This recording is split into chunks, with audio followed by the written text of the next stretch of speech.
Hello everyone. आज पुनः एक बार आपके समक्ष एक नया विषय कक्षा 12 के लिए जो इसी वर्ष सीबीएसई के द्वारा पाठ्यक्रम में ऐड किया गया है लेकर उपस्थित हुई हूँ। और विषय है कैसे बनता है रेडियो नाटक। पिछले वर्ष तक गत सत्र में नाटक का व्याकरण हमारे पाठ्यक्रम में था, परंतु इस वर्ष उसको बदलकर कैसे बनता है रेडियो नाटक, यह विषय ऐड कर दिया गया है, या यूं कह सकते हैं कि बदल दिया गया है। आप सभी लोग जानते हैं कि रेडियो मनोरंजन का एक बहुत ही सस्ता और सुलभ साधन होता है। हालांकि आज तो हम सबके पास स्मार्टफोन है, तो रेडियो भी उसी में आ जाता है। कुल मिलाकर दुनिया मुट्ठी में होती है, तो कोई मनोरंजन का साधन ऐसा नहीं है जो हमसे अछूता रहता है। रेडियो भी उसमें आ जाता है।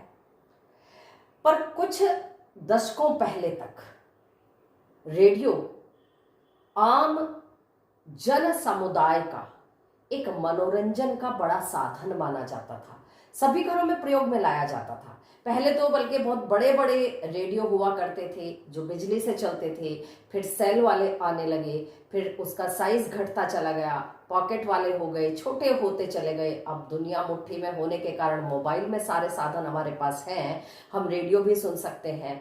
तो ऐसे ही कुछ कार्यक्रम भी निर्धारित होते थे। महिलाओं के लिए दोपहर में एक कार्यक्रम प्रसारित किया जाता था 12:30 बजे, बहनों का कार्यक्रम, जिसमें उनके स्वास्थ्य संबंधी जानकारी भी दी जाती थी, कुकिंग संबंधी भी होती थी और एक लघु नाटिका भी होती थी, जो हमेशा ही कुछ ना कुछ शिक्षा देने वाली होती थी।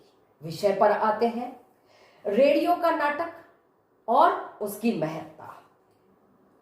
प्रसिद्ध साहित्यकार, रचनाकार अपनी रचना के साथ साथ रेडियो के लिए नाटक भी लिखते थे।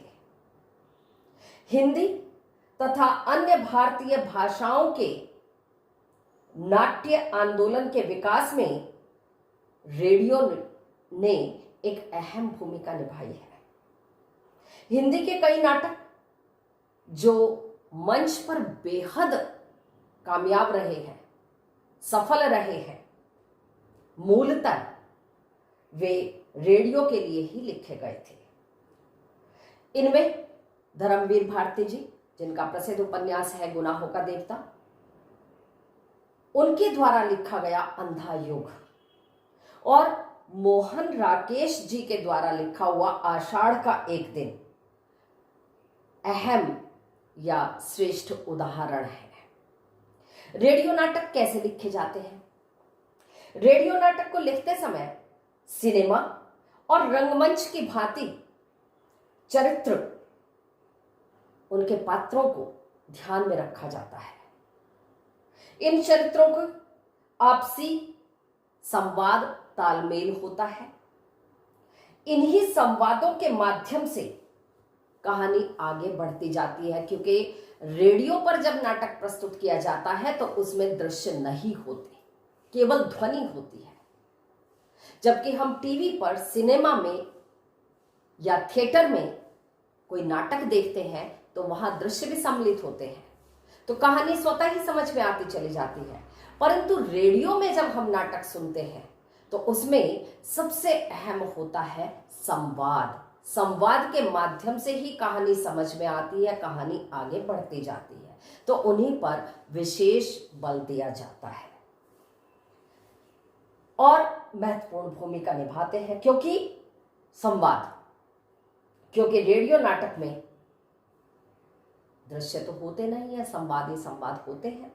फिर नेक्स्ट पॉइंट आ जाता है रेडियो नाटक और सिनेमा या रंगमंच के माध्यम में क्या क्या अंतर होते हैं।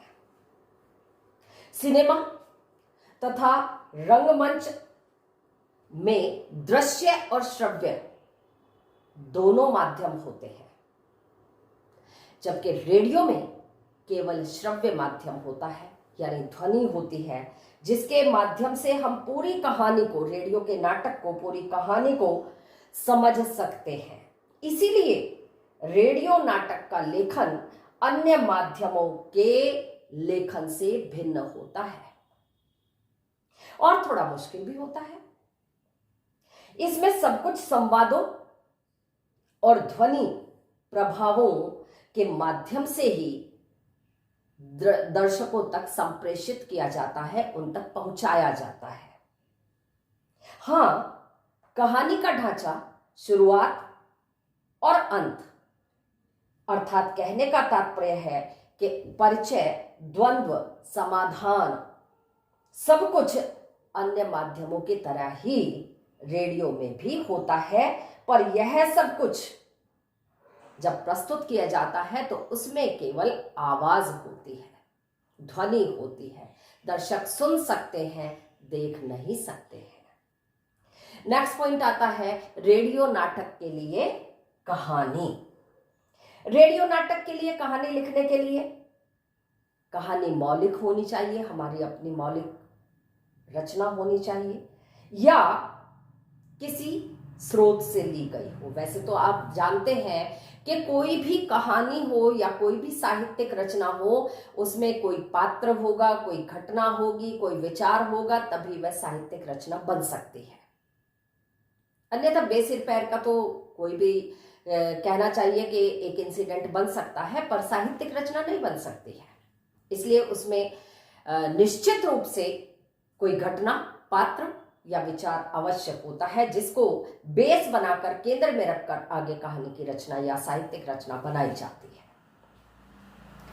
जिसमें निम्नलिखित विशेषताएं भी होनी चाहिए, कुछ मुख्य गुण भी होने चाहिए। सबसे पहले आता है कहानी पूरी तरह से एक्शन पर आधारित नहीं होनी चाहिए, क्योंकि एक्शन की महत्ता होती है दृश्यों में, श्रव्य में नहीं होती है।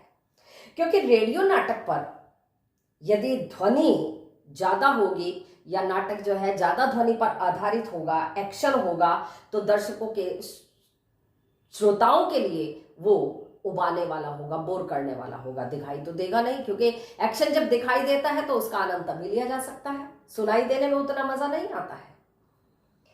कथानक अपना संपूर्ण प्रभाव अपने संवादों के माध्यम से संप्रेषित कर सके, अन्यथा वो पूरा नाटक बेअसर साबित हो सकता है, असफल हो सकता है। इसीलिए रेडियो माध्यम में उसको ध्यान में रखते हुए कि केवल श्रव्य हमारे पास है, ध्वनि है, नाटक की रचना उसी प्रकार से घटना प्रधान और पात्रों का चयन और संवाद उसी प्रकार से चुनाव कर लिखे जाने चाहिए। दूसरा आता है श्रव्य माध्यम में नाटक या वार्ता जैसे कार्यक्रमों के लिए मनुष्यों की एकाग्रता की अवधि 15 से 30 ही मिनट की होती है। अगर इससे ज्यादा बड़े होते हैं तो वो फिर उबाऊ हो जाते हैं, या फिर यदि बड़ा होता भी है तो उसको श्रृंखलाबद्ध करके दिखाया जाता है कि आधा इस हफ्ते दिखा दिया, फिर नेक्स्ट वीक, श्रृंखलाबद्ध करके उसको हम कंटिन्यूअसली दिखा सकते हैं। क्योंकि 15 से 30 मिनट से ज्यादा यदि होगा तो उसमें फिर दृश्यों की आवश्यकता पड़ जाती है, अन्यथा श्रोता उसका आनंद पूरी तरह से नहीं ले पाएंगे। कहानी यदि ज्यादा लंबी होगी तो जैसा मैंने कहा श्रृंखलाबद्ध धारावाहिक के रूप में आजकल तो बहुत सारे डेली सोप चल रहे हैं कि प्रतिदिन आते हैं। पहले यदि मैं मेरे बचपन की बात करूं तो वीकली आते थे सीरियल्स, जो आते थे हफ्ते में एक ही दिन, आधे घंटे का समय होता था। टीवी पर भी इतने चैनल नहीं आते थे, उस समय कम होते थे, प्रतीक्षा रहती थी। जैसे आप सबने भी सुना होगा, अपने माता पिता से भी आप सुन सकते हैं कि रामायण, प्रसिद्ध धारावाहिक रामायण है या महाभारत है, बड़ा तन्मयता के साथ प्रतीक्षारत रहकर सारे काम निपटा कर उसे 1 घंटा, सड़कें खाली दिखाई देती थी, लोग इतने ध्यानपूर्वक और तन्मयता के साथ उसको देखते थे। चूंकि रेडियो नाटकों की अवधि कम होती है, छोटी होती है, और श्रोता केवल आवाज को ही सहारा मानकर उसका आनंद लेते हैं, ऐसी स्थिति में किरदारों की यदि अधिकता होगी तो फिर श्रोता उलझ कर रह जाएंगे, समझ ही नहीं पाएंगे और नाटक का मर्म खत्म हो जाएगा और उसकी सफलता की गुंजाइश भी कम हो जाती है। इसलिए अवधि के साथ साथ पात्रों की संख्या भी उसमें कम होनी चाहिए। अब रेडियो नाटक लिखे कैसे? यूं तो मंच का नाट्य लेख, फिल्म की पटकथा और रेडियो नाट्य लेखन में बहुत कुछ समानता होती है, परंतु फिर भी चूंकि यदि हम रंगमंचीय नाटक को देखें, सिनेमा को देखें, तो उन सब में श्रव्य के साथ साथ दृश्य माध्यम भी सम्मिलित होते हैं। इसलिए रेडियो नाटक उनसे अलग होता है, क्योंकि इसमें केवल ध्वनि होती है, श्रव्य माध्यम होता है और इनके नाटकों का आधार ध्वनि प्रधान होता है। इसलिए वही ध्यान में रखकर इन नाटकों को लिखा जाता है। एक छोटी सी एग्जाम्पल, उदाहरण मैं एक नाटक का वो छोटा सा है जो आपके सम्मुख प्रस्तुत कर रही हूँ। पहला ही दृश्य है, एक ही कट में आपको बोलकर के डायलॉग कैसे डिलीवर किए जाते हैं श्रव्य में। हालांकि मेरी पिक्चर आपको दिखाई दे रही है, पर मैं फिर भी, राम, श्याम और मोहन, 3 मित्रों की कहानी है जो मेला देखकर जंगल के रास्ते से वापस घर आ रहे हैं। राम बोलता है, श्याम मुझे तो बहुत डर लग रहा है, कितना भयानक जंगल है, रात भी हो रही, रात का दृश्य है। श्याम ने कहा, डर तो मुझे भी बहुत लग रहा है, पर रात भी बहुत अधिक हो गई है, घर में अम्मा बाबूजी सब हमारी प्रतीक्षा भी कर रहे होंगे। राम ने फिर कहा, यह सब इस नालायक मोहन की करामात है। इसने कहा कि जंगल का रास्ता मुझे पता है, शॉर्टकट है, यहां से चलते हैं, जल्दी घर पहुंच जाएंगे, और हम इसकी बातों में आ गए। श्याम ने चौंक कर कहा, अरे मोहन तो कहीं दिखाई नहीं दे रहा है, मोहन तुम कहाँ हो? मोहन थोड़ा पीछे रह गया था। उन्हें लगा कि मोहन ने शायद उनके साथ मजाक किया है, उन्हें छोड़कर वो अलग हो गया है। राम रुआसा सा हो गया, रोते हुए बोला, हम कभी शायद घर नहीं पहुंच पाएंगे, हम तो खो गए, जंगल में उलझ गए, भटक गए। श्याम फिर बोला, चुप करो, ऐसी ऐसी बातें नहीं बोलते, हम घर पहुंच जाएंगे। मोहन दूर से आवाज आई, अरे मैं तुम्हारे साथ ही हूं, पैर में कांटा चुभ गया है, मैं आ रहा हूं, मुझे पता है रास्ता, मैं रास्ता बता दूंगा, तुम लोग तो डरपोक हो, डरपोक कहीं के। राम, श्याम बचाओ मुझे, क्योंकि वहां से एक पक्षी फड़फड़ा कर च्यूं च्यूं करके जोर से आवाज करके उनके पास से निकल जाता है। मोहन फिर चिल्लाता है, डरपोक कहीं के, आ तो रहा हूं। राम डरे हुए सुर में, और वो क्या था? मोहन, कोई चिड़िया थी, हम लोगों की आवाज से वो खुद ही डर गई थी, तुम्हें डरा नहीं रही थी, वही डरी हुई थी।